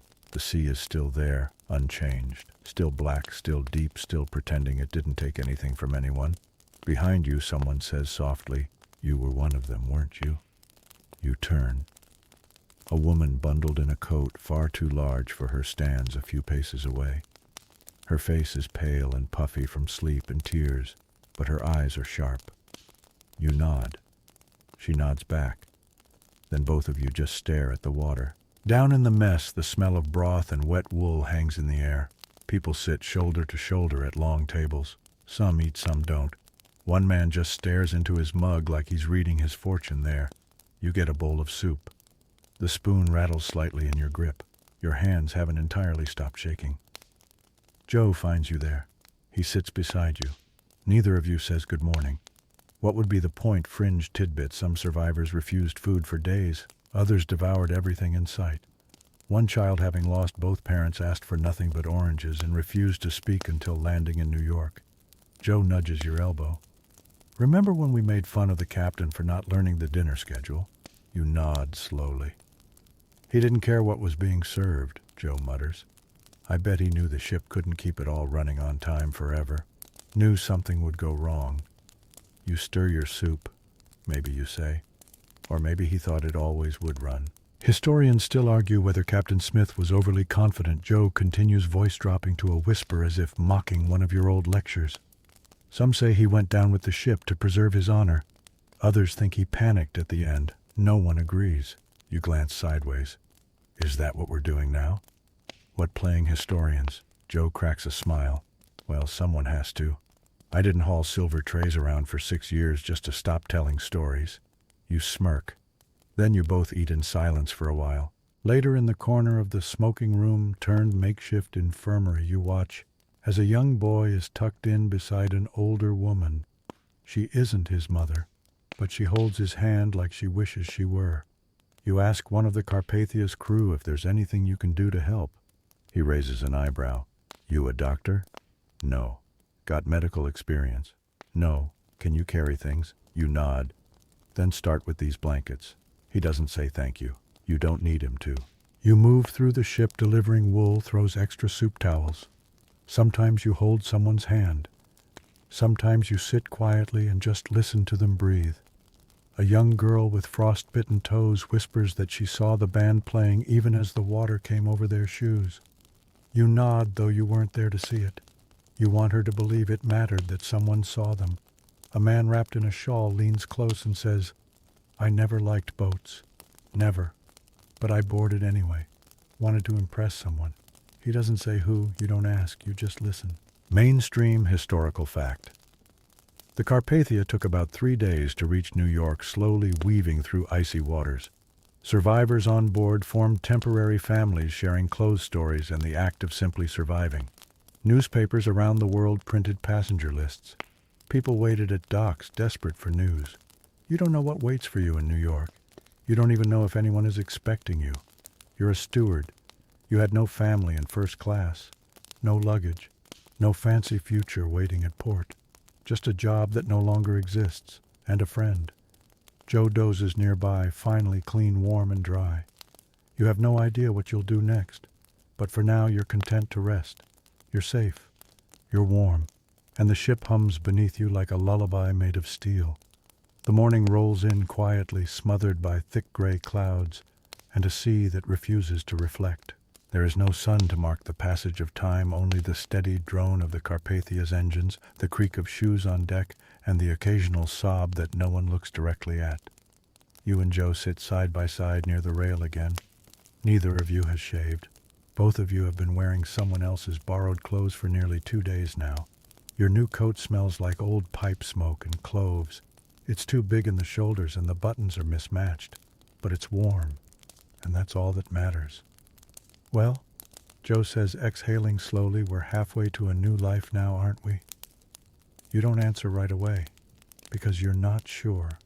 You know that halfway feels like a dangerous word, too optimistic for what's behind you, too vague for what's ahead.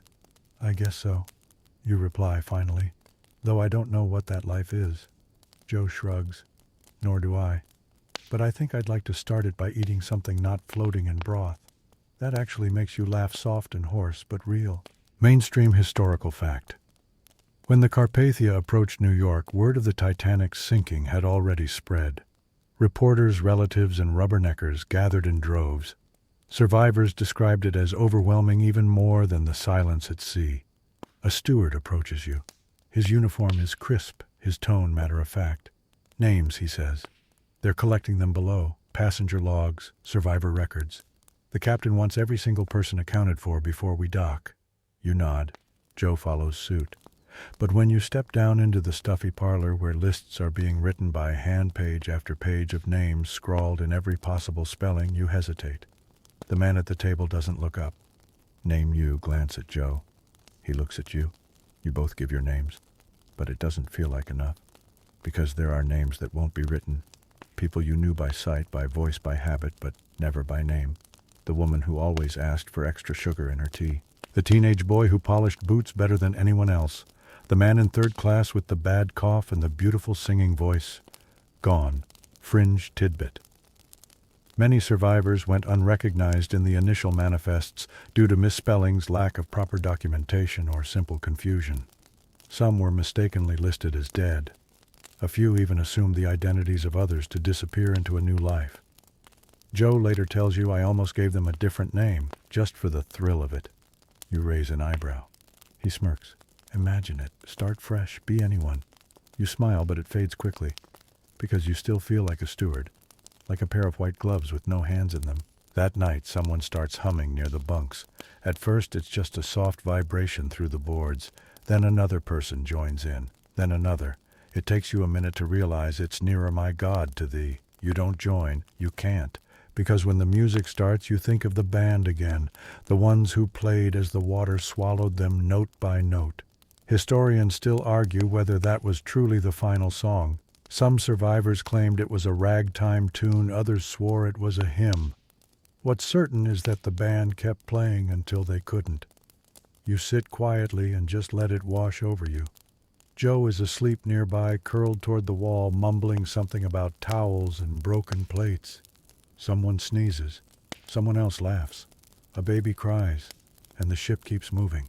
In the morning, the skyline appears like a ghost, New York draped in fog, rising slowly out of nothing.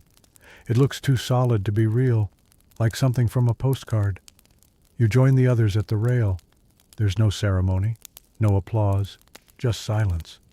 Reporters shout questions from tugboats. Flashbulbs pop like fireworks. A man holds up a newspaper, the headline screaming, "Titanic lost." And that's when it hits you. Really hits you. It's not just over. It's history now. Mainstream historical fact. The Carpathia arrived in New York on the night of April 18, 1912. The survivors disembarked at Pier 54, where families, journalists, and representatives from the White Star Line awaited. Some passengers were taken immediately to hospitals. Others simply walked off into the city and vanished from the public eye. You step onto the gangway. Your boots still damp land on solid wood. It doesn't feel like triumph. It feels like betrayal. Like you left too many behind. Joe whispers, "Let's find a pub." You nod. But before you go, you glance back once. At the Carpathia. At the other survivors. At the sea that still laps quietly against the docks as if it hasn't done anything at all. You pull your coat tighter. You step into the city. Not as a steward, not as a witness, but as a man who survived something no one was supposed to survive. The streets of New York are too loud. It hits you like a slap the moment your boots hit pavement. The clatter of hooves, the groan of carts, the cries of newspaper boys announcing Titanic disaster, 1,500 dead, and the peculiar high-pitched whine of a woman in a feathered hat scolding a driver for the state of her luggage. None of it makes sense, not after days of icy water-metal hulls and candlelight. You pause on the sidewalk. Joe pauses beside you. Neither of you moves for a minute. People pass around you like you're statues. "Remind me why we wanted to leave England again," Joe mutters. You exhale through your nose. "Because someone said it would be the opportunity of a lifetime." Joe scoffs. "Well, technically they weren't wrong." He shoves his hands into the pockets of the oversized coat someone gave him on the Carpathia. "You've got a similar one. Itchy woolen dyed a brown so generic it looks like it was invented specifically for the purpose of temporary refugee." The two of you shuffle forward. Mainstream historical fact. Upon arrival in New York, many third-class passengers were met with silence. No family, no welcome, just a city that barely knew what to do with them. Relief funds were set up, but not all reached the survivors. Some wandered the docks for hours, unsure where to go. The city smells like roasted chestnuts and wet brick. It doesn't care that you were on the Titanic. It doesn't care what you saw or lost. It only cares that you stay out of the way. You pass a baker's shop window. Inside, rows of pastries glisten behind smudged glass. Custard jam, sugar-dusted. A child inside presses their hands to the window and fogs it up with breath. You realize you're starving. You and Joe duck inside. You each buy a single roll, the cheapest thing on the shelf, and eat it in silence, standing by a radiator that hisses like it's just as annoyed as the rest of the city. Fringe tidbit. Some Titanic survivors were interviewed immediately after disembarking and given food blankets, even cash. Others, especially crew members, were overlooked entirely. One steward reportedly walked for 8 hours before finding shelter. When you stepped back onto the street, it started to rain. Not a heavy downpour, just that miserable city mist that sticks to your face and hair and coat without ever feeling refreshing. You and Joe have no plan, nowhere to go, no job to return to, and still you're here. Survivors. You wander through the streets past saloons and barber shops and churches that all look vaguely identical in the fog. You count street lamps to keep from feeling lost. 6, 7, 8. Eventually, Joe points out a door with a sign that reads, "Employment and Relief." It's not subtle, but you go in anyway. The room is lined with benches and the air smells like mildew and paper. A man in a vest is scribbling on a form behind a desk. You walk up slowly. "Name," he asks without looking. You give it. Titanic, he asks, raising one eyebrow. You nod. He slides a paper across the desk. Mark your skills. We'll call if anyone needs a dishwasher or whatever else. He goes back to scribbling. Historians still argue whether the crew of the Titanic received fair compensation or post-trauma care. While some were rehired or treated as heroes, others were blacklisted for abandoning ship or made scapegoats for the disaster. You check hospitality laundry table service. You consider checking able to carry people into lifeboats while being screamed at by ladies in pearls, but there's no box for that. Joe sighs. Well, we've officially joined the anonymous masses. You smirk. Speak for yourself. I plan to become extremely famous in the next few days. How I'll make hats out of old menus. Call it nautical chic. Joe chuckles and kicks your foot lightly. The two of you sit in silence for a while until a volunteer offers you a place to sleep for the night, some church basement, shared cots, lukewarm soup, and supposedly a functioning toilet. That night, as you lie on a cot that creaks every time you breathe, you stare at the water-stained ceiling and try to remember what it was like to sleep without thinking about lifeboats. You almost had it all memorized, how many were on each side, how many people they were meant to carry, which ones were never filled. You wonder what would have happened if you'd stood on a different deck, chosen a different hallway, if Joe had been somewhere else. Fringe tidbit. Some Titanic stewards returned to sea within weeks. Others never worked aboard a ship again. A few went into hiding to avoid reporters or lawsuits. You glance at Joe's cot. He's asleep. You close your eyes, and for once you don't dream of icy water. You dream of linens, folded neatly, perfect corners, order, a world you could control, even just for a little while. The next morning you wake to find a newspaper stuffed under your cot. The front page is nearly identical to yesterday's, but inside there's a small article. It lists names, survivors, dead, missing, and there's a section for the heroic efforts of crew members, most of whom aren't named. You stare at that blank space like it's waiting for your name. Joe peers over your shoulder. Guess we're famous now. You shake your head. Famous for not dying. He shrugs. It's a start. You wake up to someone singing. It's soft and shaky and old spiritual probably, but muffled beneath the wooden beams and the snores of the 30-odd men sprawled on cots around you. A faint draft sneaks down the wall behind your head, and the blanket over you feels damp, like it's absorbed a decade of steam and prayers. Joe is still asleep, curled up with one leg half off the bed like a dog too big for its basket. His hair is even messier than usual, and someone's jacket is being used as his pillow. You doubt it's his. No one cares. Everything's borrowed now. Everything's temporary. You rise slowly, careful not to wake the man groaning beside you, and stretch until your bones click. There's a bowl of watery oats in the hall, guarded by a nun who doesn't blink when you take 2 scoops instead of 1. Outside, the air smells like horses and ashes. The sky hangs low and gray, but there's a different kind of movement in the street today, less staring, more motion. Someone's shouting about carpenters being hired uptown. A man with a red scarf hands you a flyer about shipyard work. You stare at it. You're not sure if you want to see another ship again. Mainstream historical fact. Many Titanic survivors struggled with psychological trauma that had no name at the time.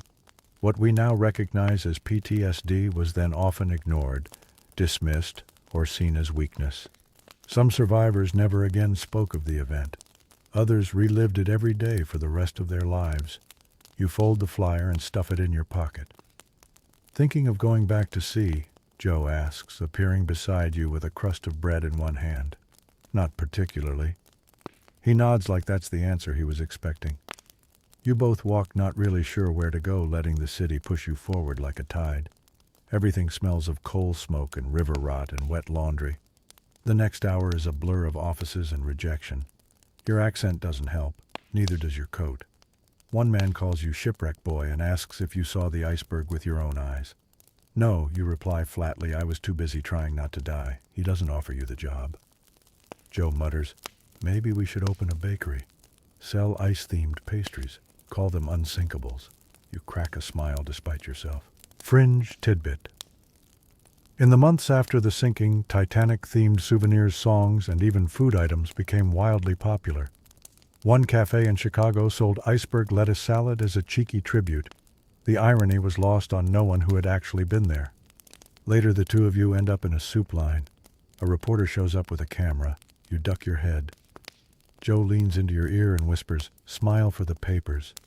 Maybe your mother back home will think we're vacationing." She doesn't read you reply. He hums thoughtfully.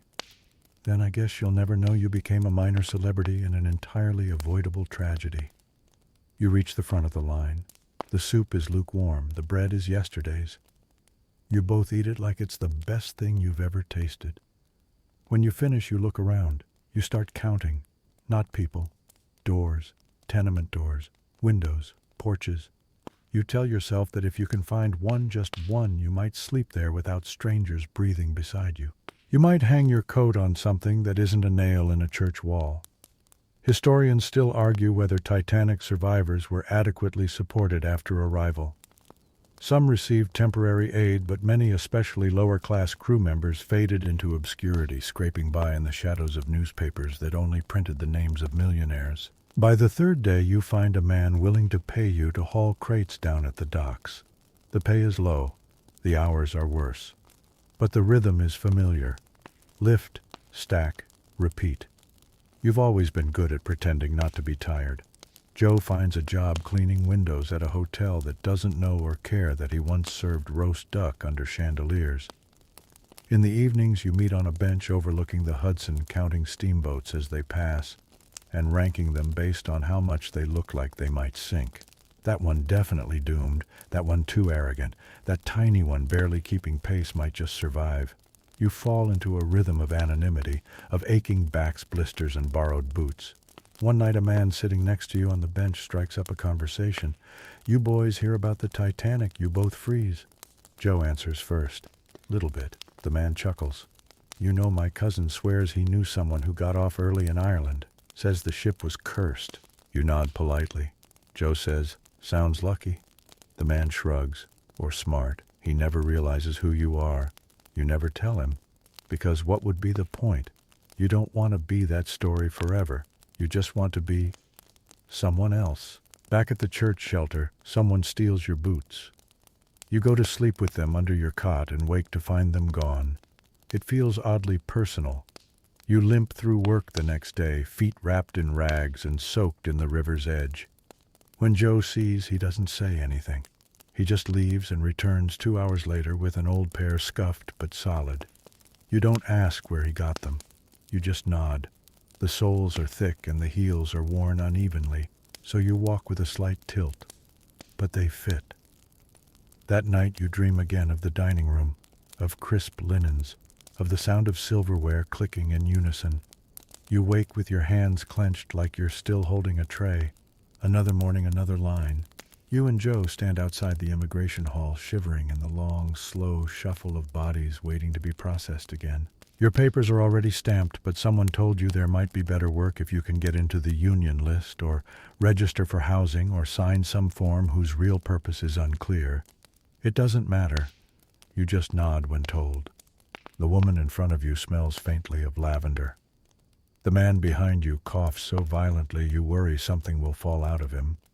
The floor creaks when the wind howls, and for a moment you wonder if it's the ship groaning. You close your eyes. When you open them, the clerk is waving you forward. You don't remember walking to the front. "Name," he asks. You tell him. He glances up. "Titanic." You nod. He pauses almost imperceptibly, then stamps something. "Next." That's all. No handshake, no sympathy, not even curiosity.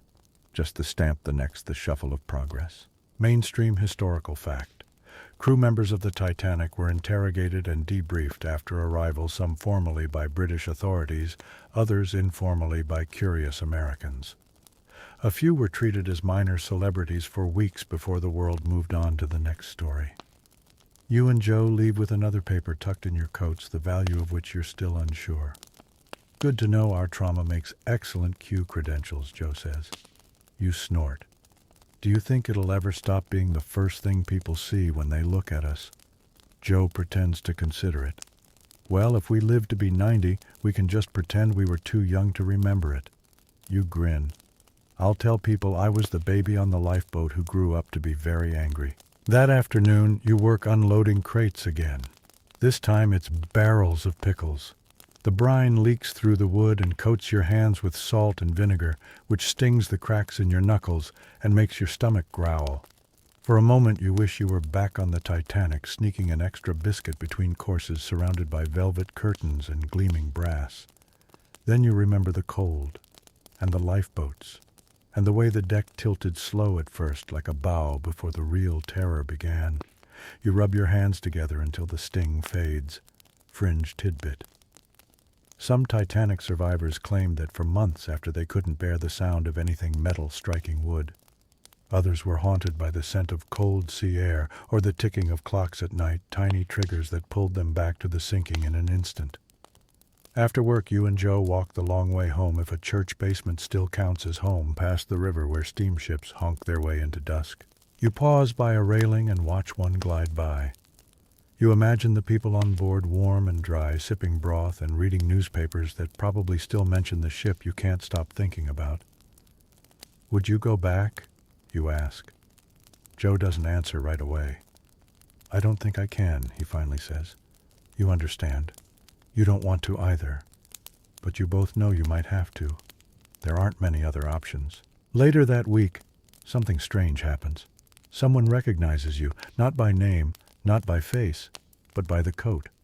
A woman on the street gasps and says, "Were you one of them?" From the Carpathia. You blink. She's older, with a feathered hat and a kind face and eyes that search your soul like she's trying to read your memories. You nod. She presses something into your hand, money. "I'm so glad you made it," she whispers. "I lost a friend. But you're here. That matters." Then she disappears into the crowd before you can return the bill. You stare at it. Joe leans over your shoulder. "How much? $5. He whistles. She must have liked her friend a lot. You pocket the bill and keep walking the edges of it, crinkling like a dry leaf in your coat. Historians still argue whether survivors were exploited for their stories or honored for their courage. Some received generous donations and public sympathy. Others were hounded by press or shamed for surviving when better men did not. That night you find yourself unable to sleep. You climb the stairs to the church roof and sit under the stars, different from the ones at sea, but still stars. For a moment the city seems quiet. The church bell tower creaks softly beside you, swaying just enough to make you uneasy. The wind tangles your hair and you breathe deep, trying to pull something clean into your lungs. The Titanic feels far away now, like a fever dream. But every now and then you remember the way the staircase glowed under gaslight, the weight of soup trays, the clink of champagne glasses, the soft hush of carpet under your boots. You miss it. Not the sinking, but the order, the structure, the sense that you had a place even if it was at the bottom of a hierarchy carved in gold and napkins. You hear Joe's boots behind you. He doesn't say anything, just sits beside you and pulls his coat tighter. Eventually he murmurs, "I think I might leave the city." You nod slowly. "Where?" He shrugs. "Someplace where people don't care about boats." You smile. That narrows it down. "I've got cousins in Chicago." You lean back against the wall. "Maybe I'll go west.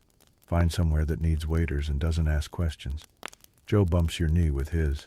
"Promise me one thing." "What's that? If we ever get rich?" "We don't buy a yacht." You laugh loud and honest for the first time in days. "No yachts. Deal." The sun peeks through a crack in the window as you open your eyes, not quite ready to be awake, but too cold to sleep longer. Joe's bed is already empty, just a crumpled blanket and the imprint of a restless night left behind. You sit up, stretch until your shoulders pop and rub the sleep from your eyes. The church shelter feels quieter than usual this morning. Maybe it's the fog outside muffling the street sounds, or maybe everyone's just too tired to make noise anymore. You slip your boots on still, that same pair Joe found for you, scuffed and uneven but familiar, and head downstairs. He's in the kitchen, boiling water. "There's tea," he says, holding out a dented tin cup. You take it. No sugar, of course. No milk. But it's warm. "I got news," he adds after a beat. You raise an eyebrow. He pulls a folded slip of paper from his coat pocket and hands it to you. It's from one of the shipping offices. You recognize the logo. They're looking for staff on a new liner, he explains. White Star, out of Southampton again. You read the note, then reread it, then hand it back. You don't say anything right away. Joe shrugs. Could be good money. They're promising raises, safety drills, more boats. You let out a dry laugh. Took them long enough. Mainstream historical fact. After the Titanic disaster, international maritime laws changed dramatically. Lifeboat requirements were expanded, regular lifeboat drills were mandated, and 24-hour radio watch became standard. The changes shaped maritime safety for the next century. I'm not going, you say finally. Joe nods like he was expecting that. I might, he replies, but not right away. I've still got calluses from the last voyage. You sip your tea in silence. Later that day, you walk alone to the docks. Not to work, just to watch. The fog has thinned and gulls scream overhead like angry children. You lean against the rail and stare at the endless dance of ships coming and going. Their stacks belch smoke into the sky, and every horn blast feels like a heartbeat. Below, stevedores shout and curse as they load crates. It's all so mechanical now. You used to think ships were romantic. Now they're just machines built to test how long a man can stay standing. A woman bumps into you as she passes, dragging 2 children in a suitcase. Excuse me, she murmurs, breathless. She's headed toward the passenger terminal. You wonder what she's running from, or to. Fringe tidbit. After the Titanic, emigration actually increased in some places. Despite the tragedy, ships remained one of the only affordable ways to escape poverty or persecution. The dream of a better life often overpowered the fear of disaster. You watch her disappear into the crowd, swallowed by steam and shouting. Then you turn away from the sea. That evening you return to the church and find Joe playing cards with a group of dockhands. They've got a bottle between them and a radio someone fixed up to work again. The static fuzzes in and out between voices, music, and the occasional weather update. You lose again, one of the men mutters, tossing his cards with a smirk. Joe grins. Losing with style's still style. You sit beside him and deal yourself in. The game is pointless. The bets are toothpicks and honor, but it feels good to sit among the living even if everyone's just pretending to be fine. Historians still argue whether Titanic's legacy lies in its technology, its tragedy, or its symbolism. To some, it marked the end of an era of arrogance. To others, it proved that even the grandest of dreams can be undone by a single miscalculation or a patch of ice. Later that night, someone starts singing. It's quiet and low, just a few notes at first, then more voices join in, off-key, weary but unified. You don't know the song, but it doesn't matter. You hum along. The lights flicker and the radio fades out again. Someone passes around the bottle. You decline. Instead, you close your eyes and let the music carry you not away, not back, but sideways, somewhere in between.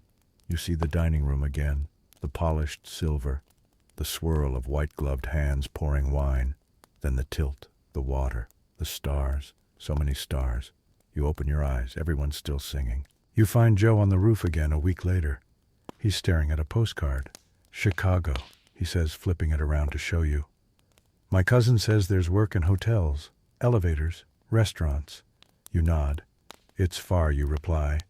He looks at you. So's the past. You smile, small but genuine. He puts the postcard in his pocket. I'll miss this place. You look around at the rusted gutters, the cracked chimney, the city lights flickering through mist. Not me, you say, but you will. Just a little. Joe stands, brushes off his coat, and offers you a hand. You take it, for now, because whatever happens next, at least you've got boots that fit. You wake to a knock at the shelter door. It's too early for meals, too late for prayer. The sound startles you in that liminal way only morning silence can break. You sit up slowly, the stiffness in your spine reminding you how many nights you've slept on borrowed wood. Joe's bunk is empty again. He's always been an early riser, even back on the ship. Used to say mornings were for hope. You've never quite believed him, but lately you've started to understand what he meant. There's something in the pale light that feels like it hasn't yet decided whether today will be cruel or kind. At the door it's a boy, maybe 10.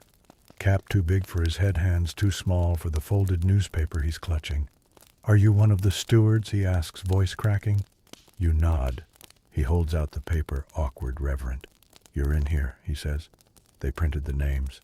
You take it. Your name is there. Not at the top, not in bold, but it's yours. And beside it a single word, survivor. Mainstream historical fact." In the days and weeks after the Titanic's sinking, newspapers across the U.S. and U.K. printed full lists of known survivors and those still missing. These lists were often incomplete, occasionally inaccurate, and deeply anticipated by families desperate for any scrap of news. You thank the boy and hand him a coin. He grins, tucks it in his coat, and runs off. You sit on the steps of the church and read the rest of the list.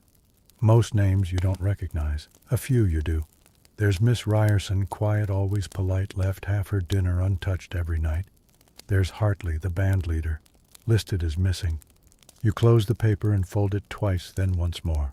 You don't know if you'll keep it. "Joe finds you later with a suitcase. I'm going," he says. You nod. "Today." You nod again. "You sure you won't come? I need more time," you say. Joe doesn't press. Fringe tidbit. Some Titanic survivors boarded new ships within weeks, even days of arriving in New York. Others refused to set foot on water again for the rest of their lives. Maritime trauma, like other forms of PTSD, wasn't widely understood or treated. Many suffered silently for decades. You walk him to the station. The streetcar rattles by. The platform smells of wet stone and soot. Everything feels heavier than usual. He adjusts his collar, glances at the track. "Do you think people like us ever stop being part of it?" he asks. The ship. The story. You think for a long moment. "I think we carry it. Until someone asks us to put it down." Joe smiles. "Let's hope someone does." The train arrives with a hiss. You grip his shoulder once. He boards. You don't wave. That night you can't sleep again. You lie on your back, staring at the cracked ceiling, tracing the lines like constellations. The air smells of kerosene and dust. You can still hear the violin, faint as a memory, somewhere beneath your heartbeat. Historians still argue whether the musicians on the Titanic were heroes or simply employees doing their duty. What's certain is that they played until the end, refusing evacuation, choosing harmony over panic. You think of them often. The last notes, the final echo across cold water. A week passes, then two. You find steady work cleaning floors in a department store. It's not glamorous, but it pays. You wear a white shirt, an apron, and polish brass doorknobs so vigorously that your hands smell of vinegar even after you wash them. People rarely speak to you, but one afternoon a woman does. She's older pearls at her throat, gloves perfectly matched to her shoes. She points to your name tag. "You were on the ship, weren't you?" You blink. She lowers her voice. "I lost someone." You wait. "A steward," she adds. "I don't know if you knew him. Edward, tall, red hair, always smiled. You try to picture him. You think you might." "I remember someone like that," you say softly. She nods, then does something unexpected. She takes your hand. "Thank you," she whispers, "for surviving." You squeeze her fingers gently. That night you light a candle. You don't say anything, but the flame flickers long after you fall asleep. Snow falls overnight. You wake to a world softened by white, the streets hushed under a dusting that coats even the garbage bins with grace. The city looks different in snow, less harsh, more forgiving, like someone threw a blanket over its sharp corners and told it to rest. You make tea and sit by the window watching children across the street fling handfuls of snow at each other with savage joy. One of them wears a paper sailor hat. For a moment your breath catches, but it's just a hat. You take a sip, letting the steam blur your vision. You've been in the same job for weeks now, long enough to know when the floorboards creak under the perfume counter when the manager arrives and which doors stick in humid weather. You've grown fond of the rhythm, the repetition. It reminds you of service, of polishing brass stair rails on the Titanic until you could see your face in them, of stacking napkins with corners so crisp they could slice butter, of walking in step, not thinking, just moving.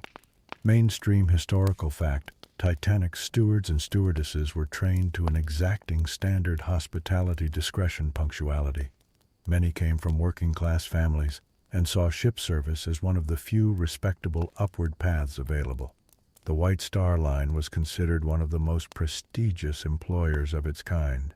The store manager, Mr. Dobbins, says you're reliable. That's a compliment here. Sometimes at closing time he offers you the leftover biscuits from the break room. They're dry and taste faintly of cardboard and regret.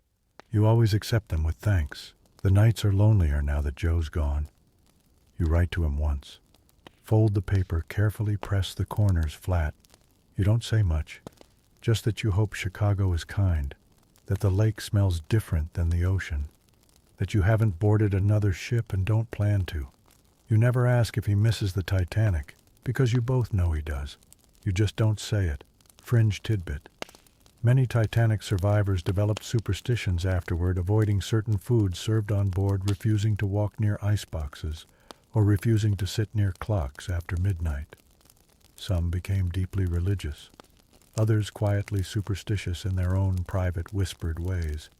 You, for instance, haven't eaten lamb stew since April, and you never will. On your walks home now, you pass the harbor less often. You've learned which streets to avoid, the ones that smell like salt and steam, the ones that echo with ship bells, or the slap of waves against stone. But tonight the snow's too thick for detours, and you find yourself there again.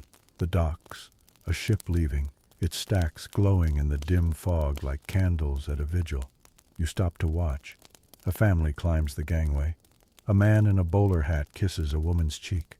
A porter drops a suitcase and curses under his breath. Life continues in a loop of departures and reunions, and you stand still in it like a photograph caught in someone else's scrapbook. Historians still argue whether the Titanic was a tragedy of engineering hubris or human error. Each angle tells a different story. What endures perhaps more than anything is the human scale of it, the names, the meals, the dresses left hanging in cabins that never emptied. You wonder what became of your own things, your extra uniform, your comb, the photo your sister gave you creased in the corner, wrapped in a napkin. Gone now. When spring comes, it arrives suddenly. One day your breath clouds in the air. The next you're loosening your collar and watching leaves unfurl on trees like shy dancers stepping onto a stage. Mr. Dobbins gives you a raise, 10 cents more per day. You pretend to be excited and he pretends it's generous. That's the bargain. But later, with that extra dime, you buy yourself a ribbon, deep blue, almost black, the color of the ocean on a quiet night. You don't wear it.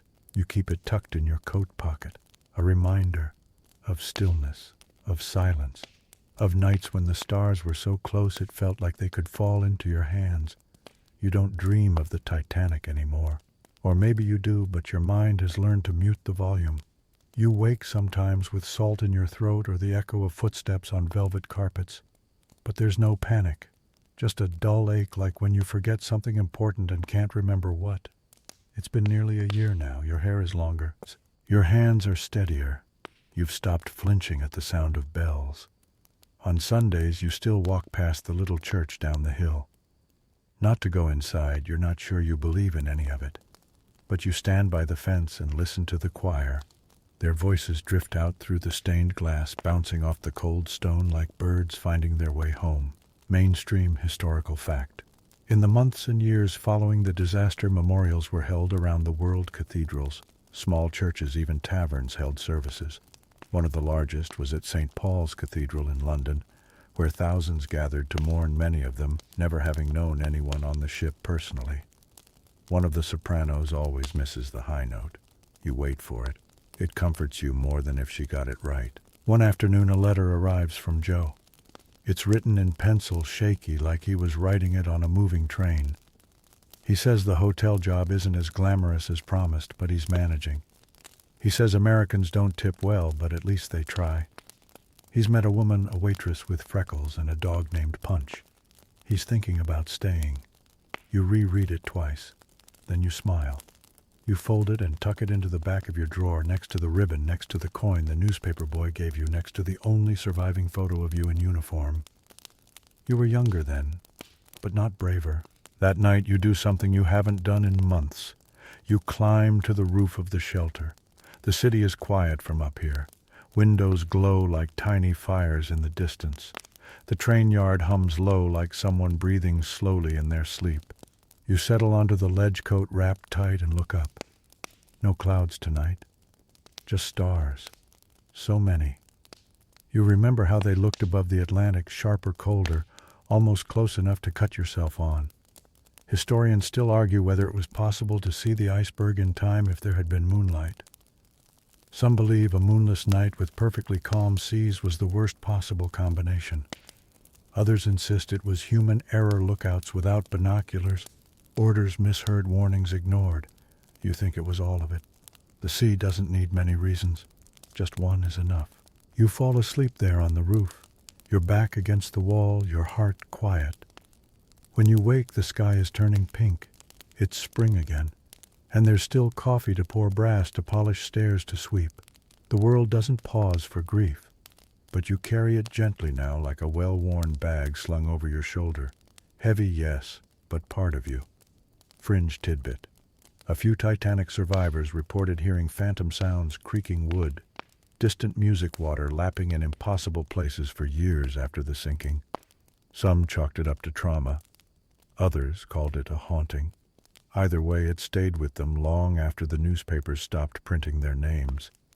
You stretch, groaning softly, and climb back down the fire escape past the cracked brick, the rusted railing, the sleeping pigeons.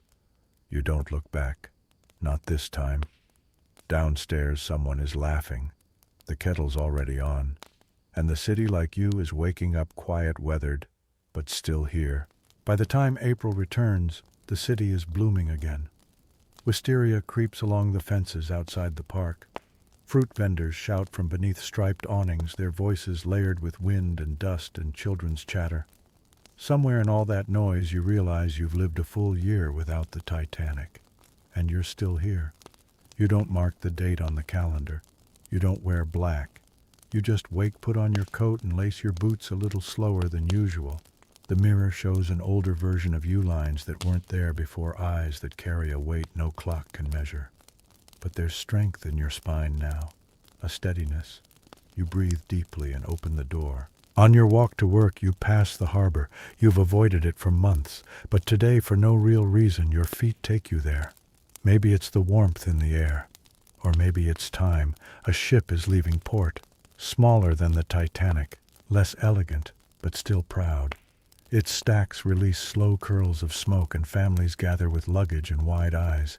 You catch snippets of conversation, French, German, English. Laughter that masks nerves, the kind of optimism only the open sea can inspire. You don't board. You just watch. Then you notice a plaque nearby, newly installed. It reads, "In memory of those lost aboard RMS Titanic, April 15, 1912. Mainstream historical fact. Memorials to the Titanic began appearing across North America and Europe not long after the sinking, and many of them still stand today. From Southampton to Halifax to New York, their quiet stone etchings hold names of crew and passengers alike. There's a list of names beneath. Some you know, some you don't. You trace the edge of the plaque with your fingertip, the metal cold even in spring sun. A breeze lifts your coat hem, and you remember standing on the boat deck that night, watching the water rise to meet the sky. You close your eyes, and for a moment you're there, the deck tilting, the orchestra playing, the hush before the end. You let the memory sit beside you, not fighting it, just letting it breathe. Historians still argue whether survivors ever truly moved on. They examine diaries, records, interviews decades later. They count marriages, job changes, newspaper clippings, trying to measure recovery in facts and figures. But you know something they don't. You know recovery isn't loud. It's not marked by weddings or gravestones or headlines. It's in the quiet. It's in waking up and making tea. It's in laughing at the wrong moment. It's in listening to someone talk about their dog and not thinking of the sea. That night you return home and pull the ribbon from your drawer. It's frayed now, the edges curling, but still dark blue, almost black. You tie it around your wrist. It doesn't mean anything, and it means everything. You lie back in bed, the covers pulled snug up to your chin, the air around you still and quiet.